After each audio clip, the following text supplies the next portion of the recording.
Komento tayo dahil si Junmar Fajardo daw po ang nauna sa MVP race. Advance. Congratulations. Well deserved naman po yan dahil siya po ang lamang diba? Sa statistical points, di po ba? At pumapangalawa dyan si Robert Bolick, okay? Tapos si Juan Gomez Deliano. Wala naman pong problema kung si Junmar yan, lalo na kung sila makapasok sa finals, let's say for example. Di po ba?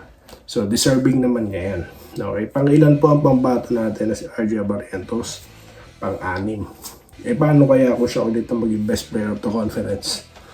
Mga boss, pwede po ba kaya makahabol? Tignan na lang natin, no? Okay. Basta ako, ang pambato ko sa Governor's Cup, best player of the conference, si Barrientos pa din.